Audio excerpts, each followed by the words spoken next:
All right, we're starting Unit 9 today, which is about chemical equations and reactions. All right, so this chapter, what we're going to be doing is discussing 5 types of different reactions that take place between different chemicals, okay, different chemical compounds. What you're going to be able to do at the end of this chapter is for all 5 of those types of reactions, I'm going to tell you what's mixed together, and then you're going to be able to tell me what the products are, what is made through the reaction. All right, so today what we're going to start out with is just the basis of, I'm going to tell you the reaction in word format. We're going to write it with our nomenclature, all right, in order to get used to the nomenclature again. If you didn't struggle with ionic nomenclature the first time, you've got to go back and review it. You have to be able to write nomenclature for ionic compounds. Absolutely, okay, or you're not going to be successful in this chapter. So, of course, you're going to be able to use your polyatomic ion sheet. You will need that again in order to be able to write these compound formulas. So make sure, if you don't feel good about ionic nomenclature, remember that's when we looked at the charge for the cation, looked at the charge for the anion, and crisscrossed. Is that coming back to you? Crisscrossed our charges. So that's what we're going to be doing all chapter. If you're not successful with that, you will not be successful in this chapter. So make sure you go back and review ionic nomenclature. Write yourself a note if you need to. You've got to know it. Find those notes again, pull them out. Make sure you have your polyatomic ion sheet in order to do this chapter. But today we're starting with writing word equations and then balancing equations. Okay, then we'll get into predicting products next week.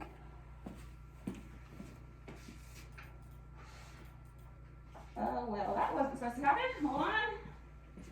Where'd it go? There we go. That was weird.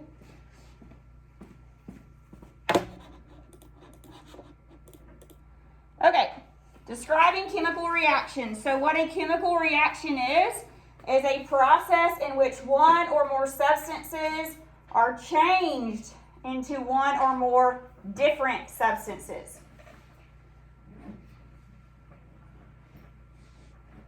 So in order for a chemical reaction to take place, we have to have some starting substances, one or more, and in the end, we have to have different substances.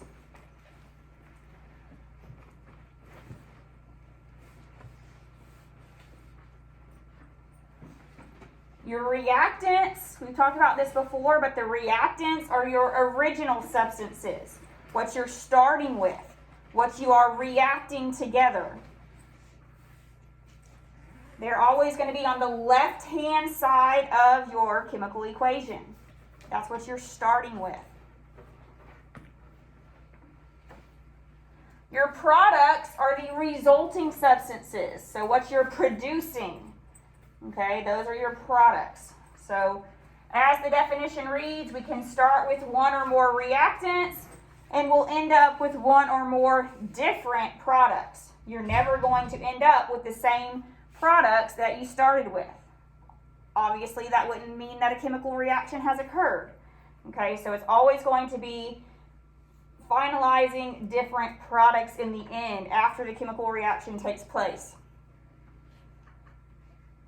Our chemical reactions are described using chemical equations.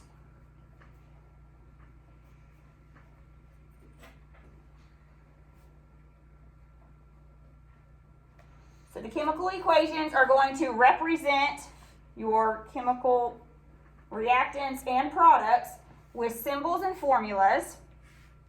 That's why we practiced ionic nomenclature in such detail and covalent nomenclature in such detail, because now you're going to have to write those formulas correctly. You're going to be able to identify the amounts of the reactants using these coefficients right here.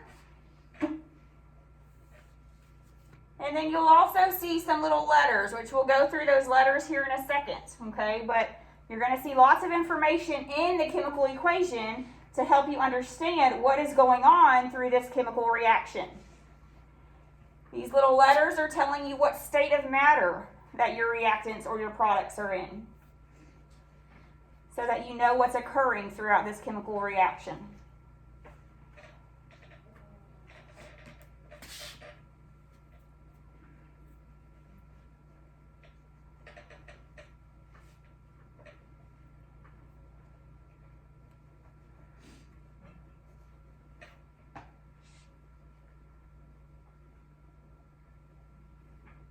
Any questions?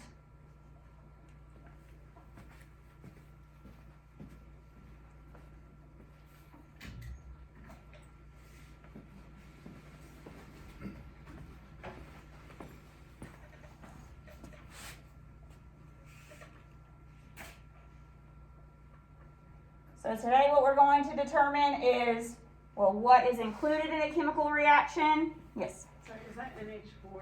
Yeah, NH4, 2, Cr2O7, S. This is just an example. Oh, okay. You don't have to know this reaction.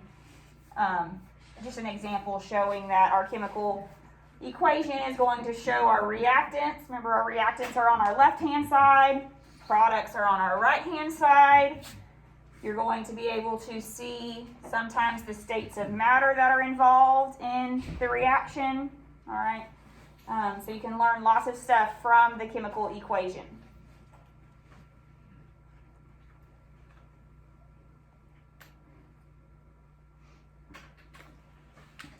So when you get here, that's just an example. You don't have to write that one down. You can. You don't have to.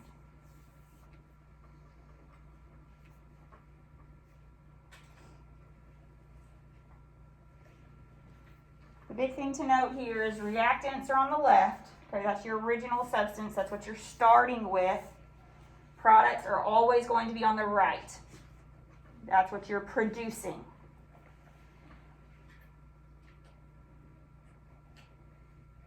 Does that say C? See what? C. Cr. Dichromate.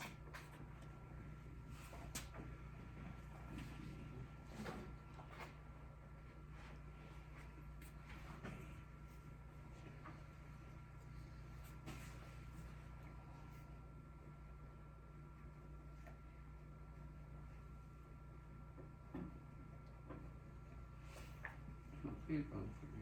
Huh? Does that say O3? Yes.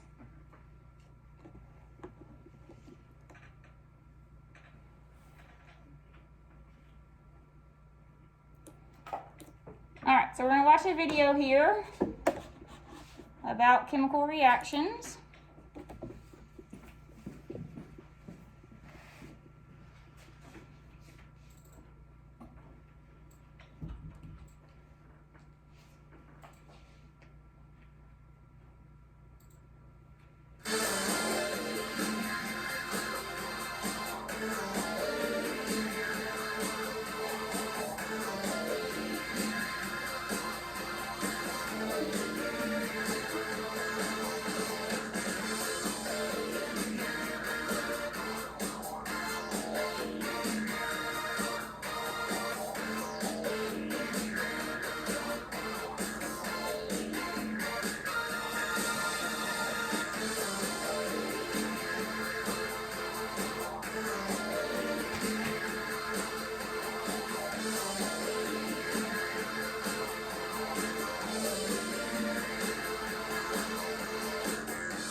Phase change, very good.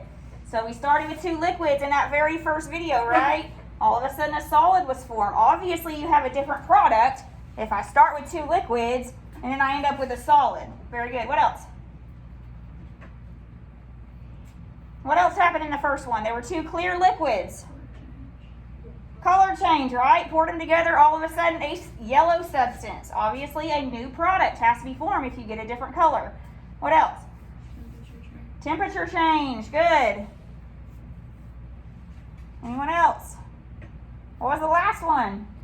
Explosion. So light, heat, okay, are signs of a chemical change. And one more, well, heat, temperature change, gas. Producing a gas. If you don't start with a gas and suddenly you produce a gas, obviously you have produced a new product. Okay, so, and there's some physical indicators, that's what the video just showed, in order to show that a chemical reaction has taken place. Just as we said, in order to have a chemical reaction, we have to produce new products.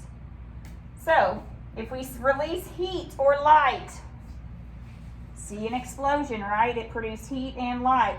That is going to be a sign of a chemical reaction. If I have a color change,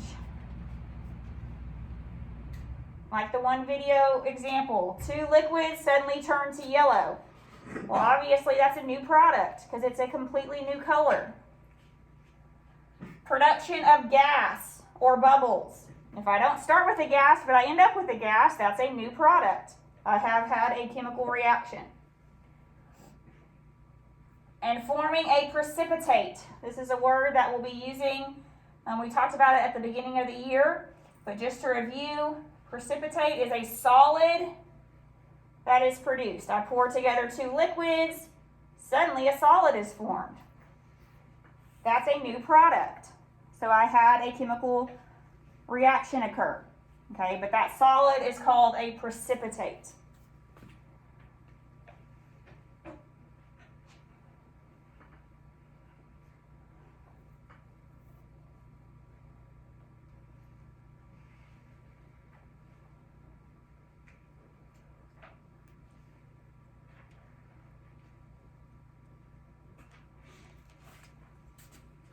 So it's really 5. That one's in kind of the same category there, but 5. Heat, light, meaning temperature change 2, color change, bubbles, and the precipitate. If you see any of those 5, you do not have to see all of those 5. If you see any of those 5 occur, you know that you had a chemical reaction. You know that you're producing a new product.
All right, so those are the 5. All right, chemical equations must satisfy the law of conservation of mass. So we talked about law of conservation of mass many chapters in a row. Remember what law of conservation of mass told us is that matter or mass cannot be created and it cannot be destroyed, right? We have to keep the same amount of mass. We're going to change our formulas. We're going to change the substances that we have before and after a reaction, but the mass of the substances before and the mass of these substances after the reaction occurs must be the same. Okay, we can't create matter out of thin air and we cannot destroy it. Okay, so the equation, our chemical equation, must contain the correct formulas for the reactants and the products. This is the big challenge for this unit. You have to know the correct formulas.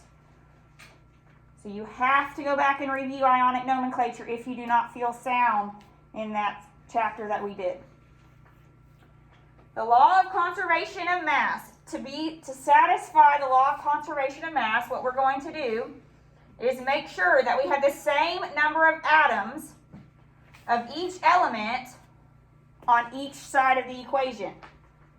This is where balancing equations is going to come in. All right, that's what we're going to be practicing today. But if I start with 2 atoms of carbon, I have to end with 2 atoms of carbon. If I start with 8 atoms of sodium, I have to end with 8 atoms of sodium. Okay, I cannot destroy, I cannot create more atoms of any element. In order to do this, we're going to add what's called coefficients. And a coefficient is a small whole number that appears in the front of a formula in a chemical equation.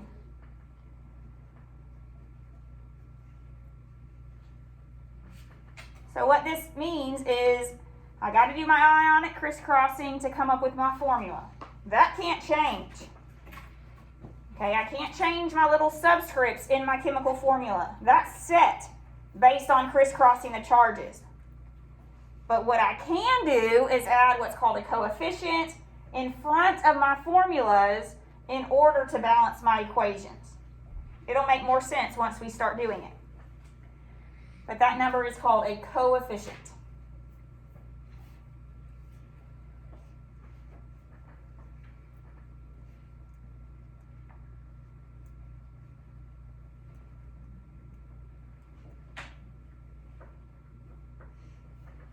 From here on out, once we write a chemical equation, we must balance it before we finish that problem. Okay, because if we do not balance our equation, if we do not make sure we have the same number of atoms on both sides of the equation, then our equation is not valid. Okay, because then we will not agree with the law of conservation of mass. All right, so balance, balance, balance every single time we write a chemical equation. The better you are at writing the correct chemical formulas, the easier the balancing is going to be. If you do not write the right chemical formula, it can often be very hard to balance.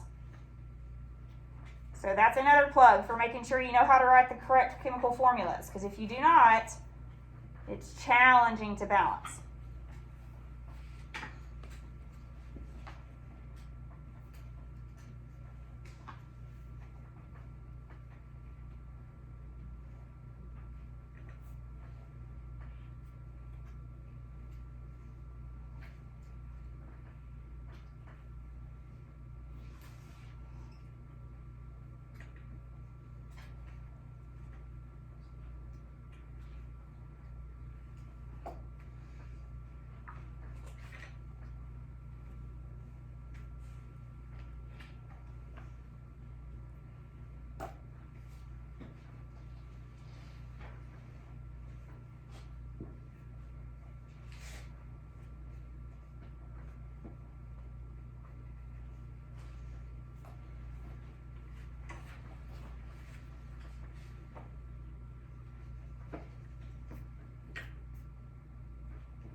so what we're going to do is write word equations first.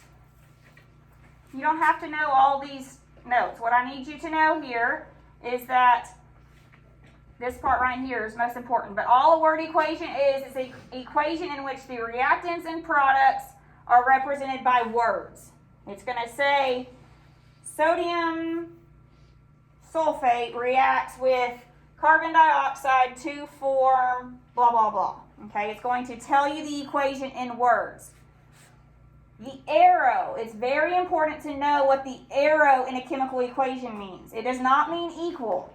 In chemistry class, we do not have our reactants equal our products.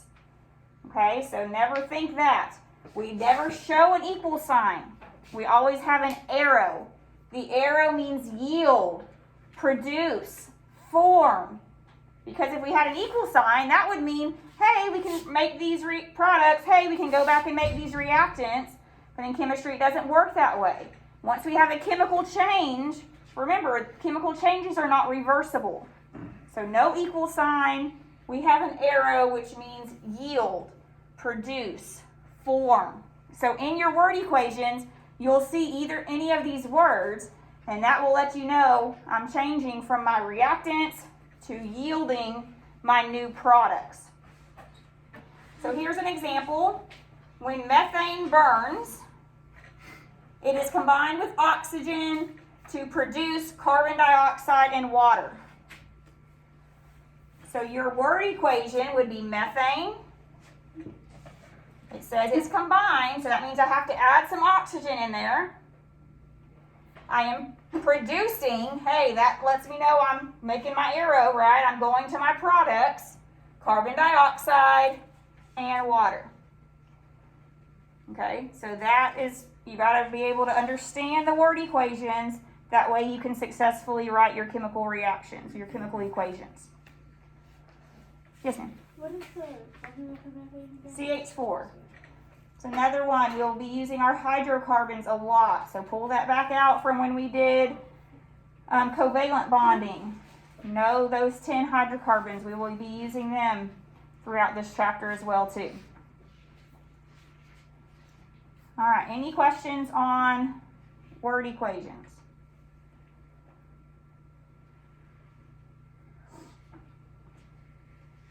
Right now, for today, I'm telling you the products. By the end of next week, you would be able to tell me that when I react methane with oxygen, I'm going to produce carbon dioxide and water. Okay, so that is the goal for the end of next week. Right now, I'm telling you what it's going to be. By next week, you will be able to tell me what it's going to be.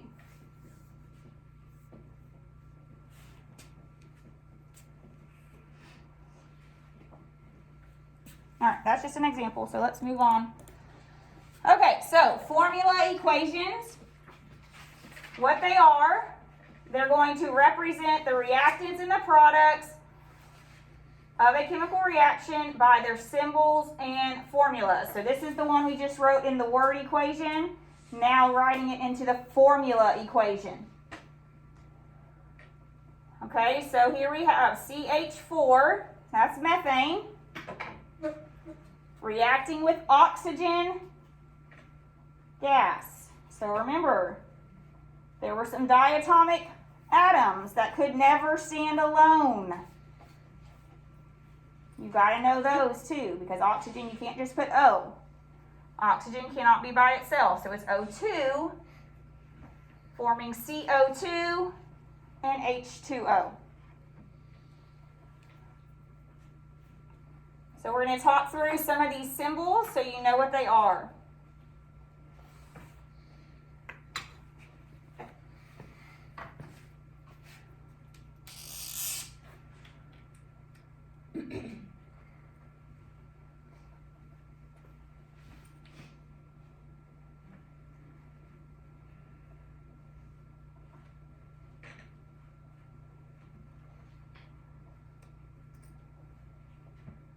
I'm just going to tell you the ones through here you need to know, so you don't have to write down this whole chart.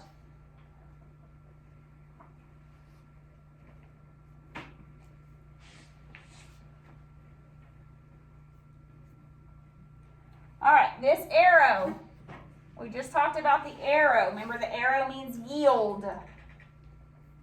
Okay, so when you see that in a chemical equation, that means yield. If you see a little s, if I don't specify it, you don't need to know it, okay? So just worry about the ones I'm writing down here. The little s, that means a solid has been formed. What's another word for when a solid is formed? Starts with a P. Precipitate, okay? So that means a precipitate is formed in your reaction. It would be like a little s. This one's not having a solid, but it would be a little s similar to that, okay? Meaning you're forming a solid. If you have an L, what do you think an L means? Liquid. All right, that substance is a liquid.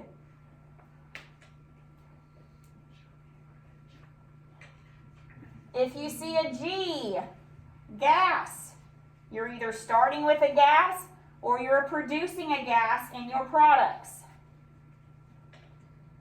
There's lots of other ones here, okay, just showing that you have to do something to force the reaction. But I will not be asking you about these ones, okay?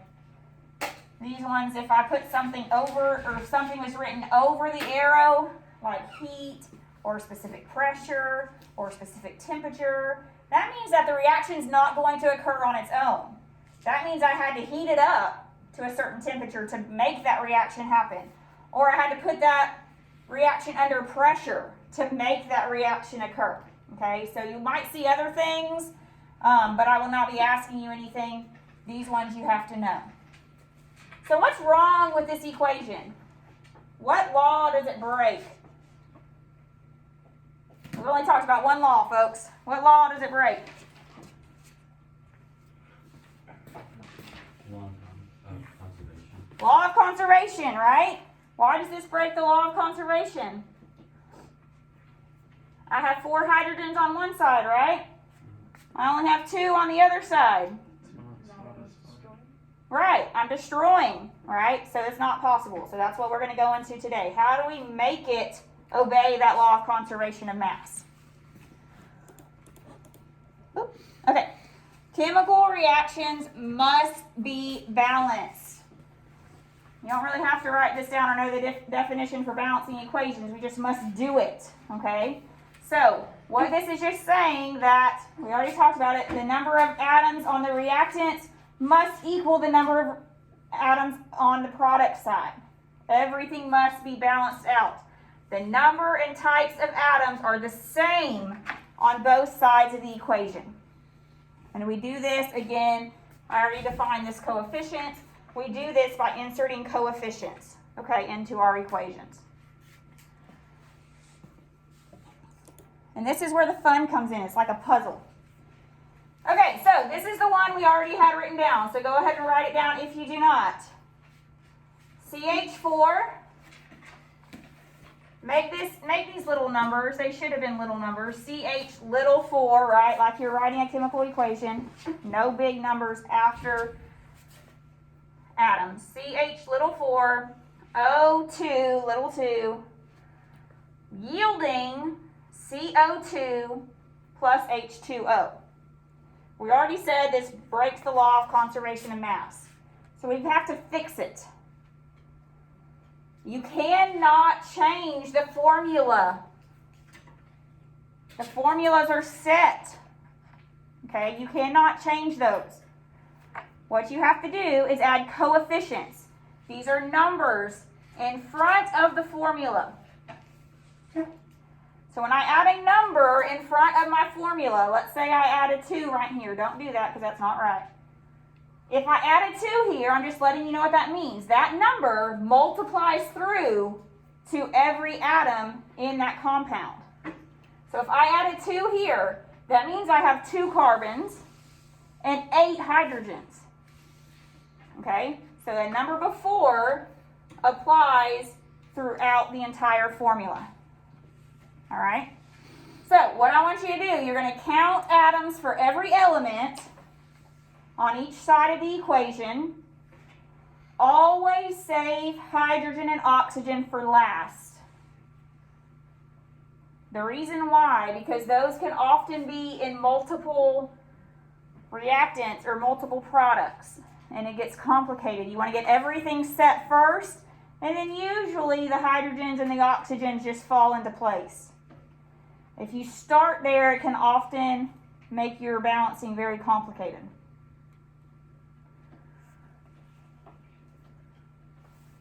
All right.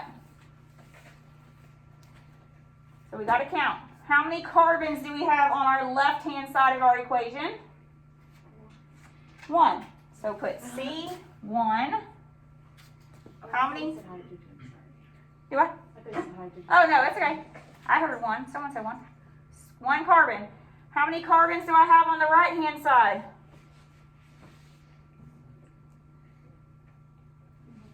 Just 1. Everyone see that? All right, so 1 and 1. Hey, carbons are good right now. Leave them alone. We have nothing else besides hydrogen and oxygen. I want to save my oxygen for last because oxygen's in multiple sides of this equation. So I'm going to do hydrogens. How many hydrogens do I have on my left? 4. How many hydrogens do I have on my right? 2. Just 2. Uh-oh, well that is not balanced. So what do I need to do in front of my water to give me 4, to make it equal? Add a 2. Everyone agree, that 2 multiplies in.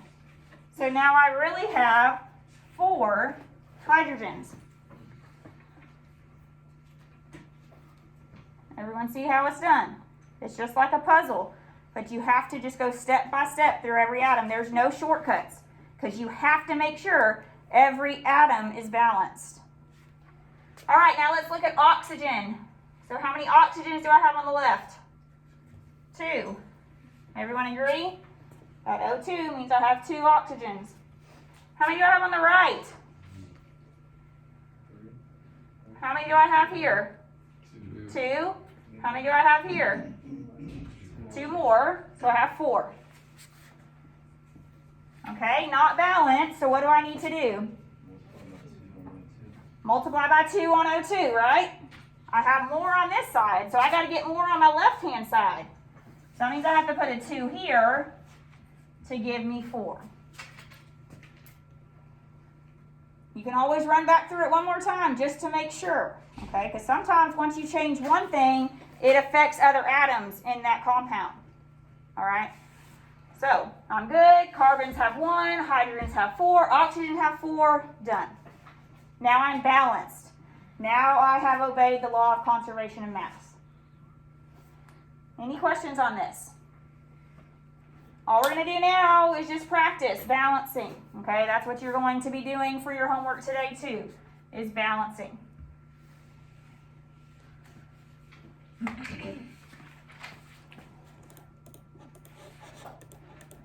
Maybe. There we go. All right, so let's practice. Write these down. Leave space for your coefficients. Leave space for your counting of the atoms. I'll give you a minute or 2 to write those down.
is one of my favorite things because it's just like a puzzle. Just got to make it work. You got everything there you need. You just got to make it fit, okay? It's got to be equal on both sides. You keep on working at it till it is. Some of them are simple. You might add one number. Some of them might already be balanced. You don't add anything. Some of them are a little more challenging, okay? Just work at it and you'll be good. Yes. Does that say V205? Yeah, V205. I need to work on my, I think something's wrong with that thing. Y'all, the notes are still online if it's easier. Just print them out. I know it's a lot of writing, but we got a lot to cover.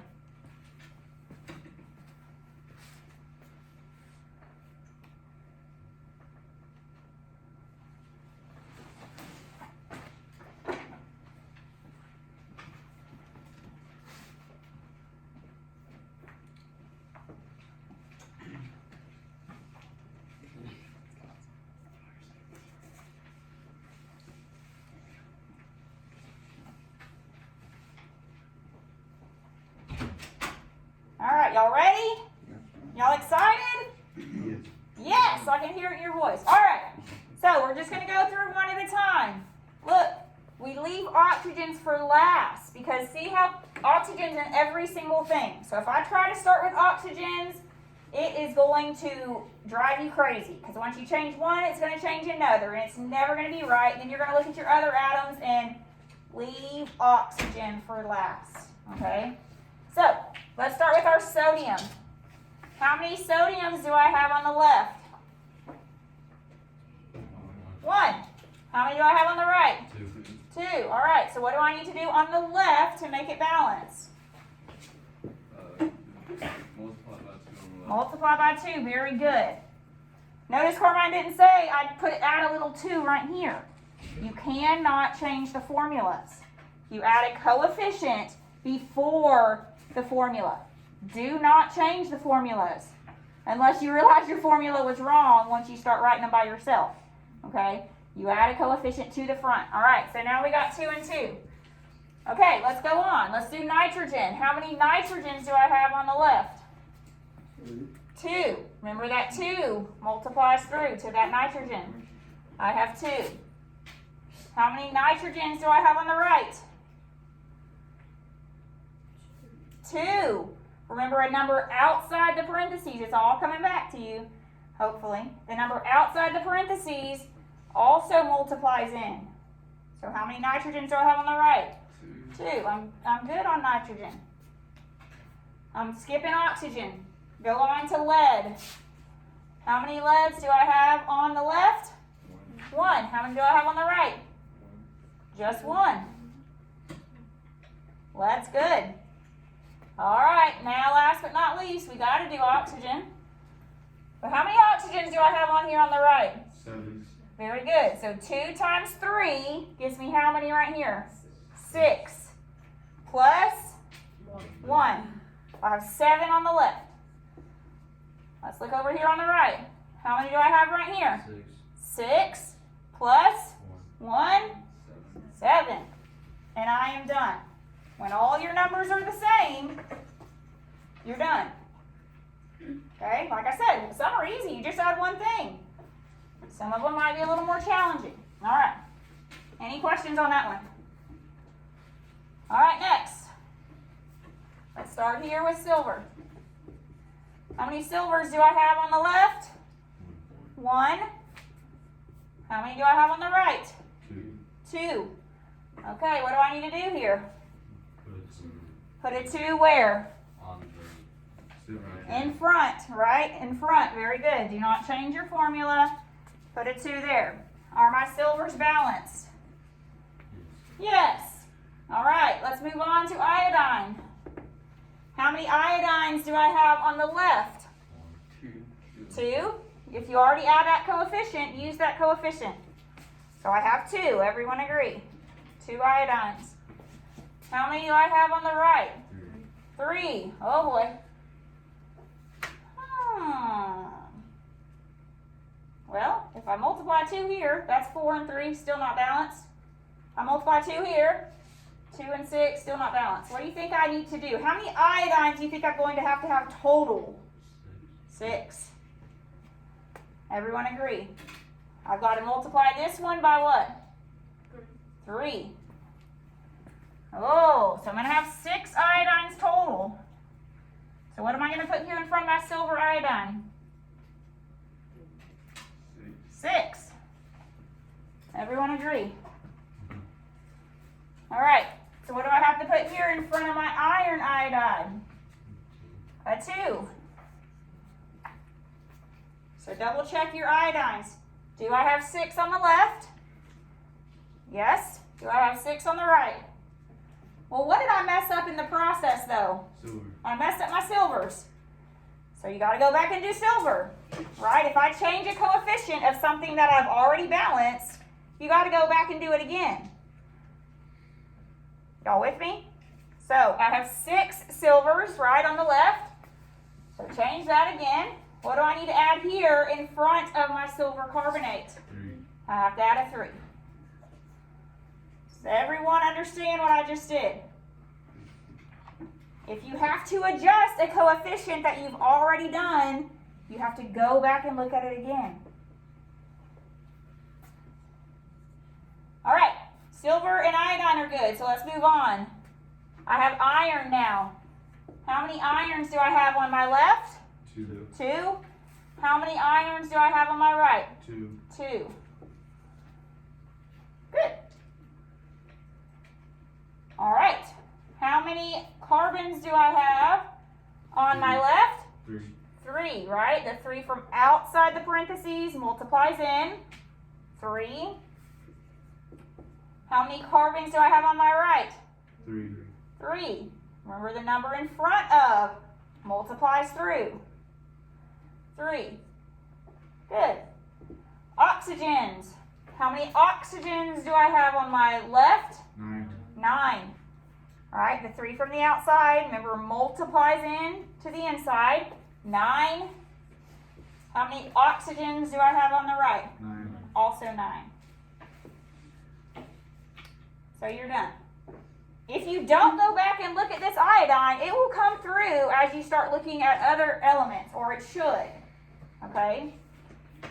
You can see how important it is going to be to have these formulas correct, right? Because if I don't crisscross these charges correctly, I'm not going to have the right subscripts, and then the balancing is going to be a massive headache. Yes, ma'am? Why does oxygen go last?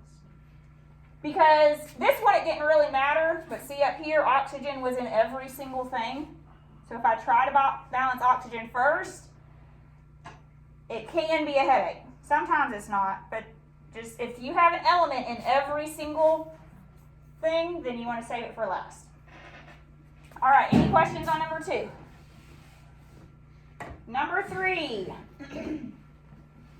Here again, oxygen's in everything, so I would save it for last. All right, so let's start with carbon. How many carbons do I have on my left? 2. 2. How many do I have on my right? 1. Just 1. All right, so what do I need to do on the right? Put 2. Add a 2 in front of my carbon dioxide. Everyone see that? Okay, carbon is balanced. Let's go for hydrogen next, because it's only on one in each side. So, how many hydrogens do I have on the left? 4. 4. How many do I have on the right? 2. 2. So what do I need to do on the right? Put 2 right. Multiply by 2. Gives me 4.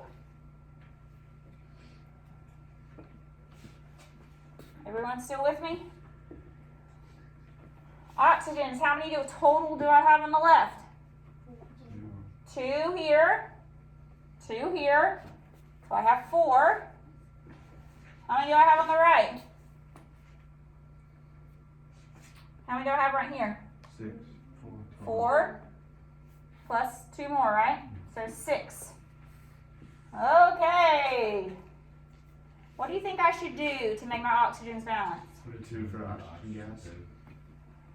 Should I mess with this? No. Why should I not mess with this? More harmful. Then you're going to mess up carbon. Then you're going to mess up hydrogen. Then we'll be doing everything all over again, right? So you don't want to affect anything or the fewer atoms as possible. So that means I want to do it right here. So if I added 2 right here, that gives me 4, 5, 6 balance.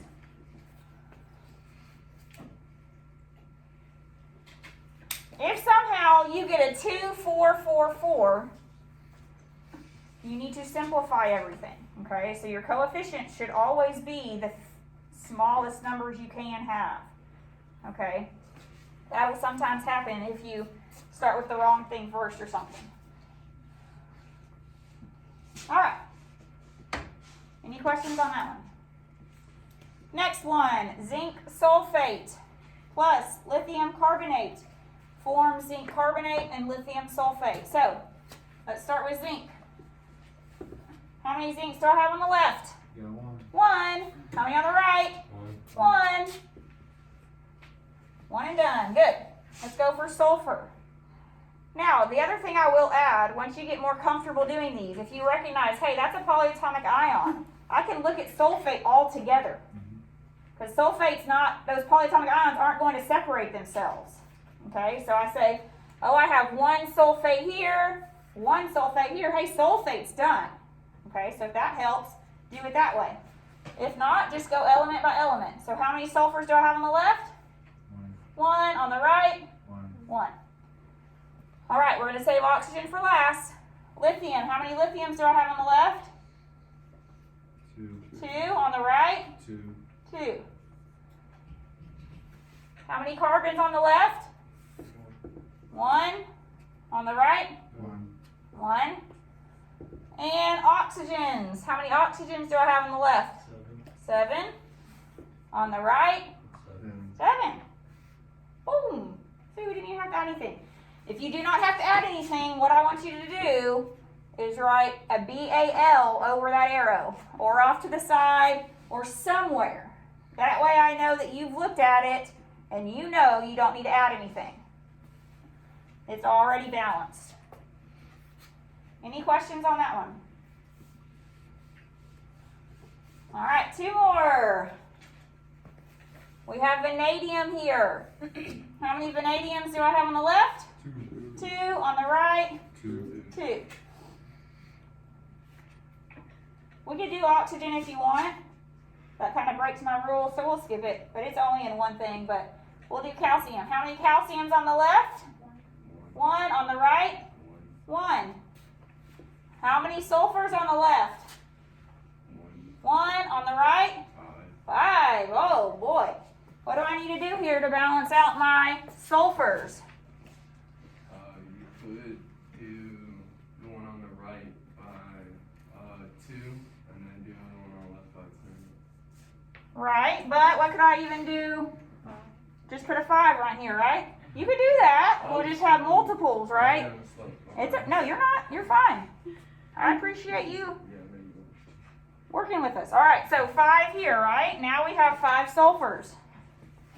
But what did I just mess up when I did that? Calcium. Calcium. Everyone agree? That changed my calcium to 5. So what do I need to do to make calcium 5 on the right? 5 calcium oxide. Very good. Put a 5 in front of calcium oxide. So remember, if you've already balanced something, no big deal. Just go back and look at it again. Last but not least, oxygen. So how many oxygens do I have on the left? 5. How many on the right? 5. And we're done. Y'all feeling okay with this? Just a big old puzzle. Don't think of it as chemistry if you don't like chemistry. Think of it as a puzzle. Everyone likes puzzles. All right, see this last one together. We got manganese. How many manganese on the left? 1. How many manganese on the right? 1. All right, let's go through to nitrogen. How many nitrogens on the left? 2. Very good. Multiply that 2 through. How many nitrogens on the right? Also 2. We'll skip oxygen for now. How many berylliums on the left? Just 1. How many berylliums on the right? Just 1. How many chlorines on the left? 2. How many chlorines on the right? 2. All right, we need to come back and hit oxygen. How many oxygens on the left? 4. How many oxygens on the right? 4. So then add a little BAL. All right, any questions on balancing? Just think of it as a puzzle. All right, go through every element once. Save that oxygen for last. It's often in lots of substances, okay? So it'll throw you off if you try to start there. So save it for last. Go through every atom.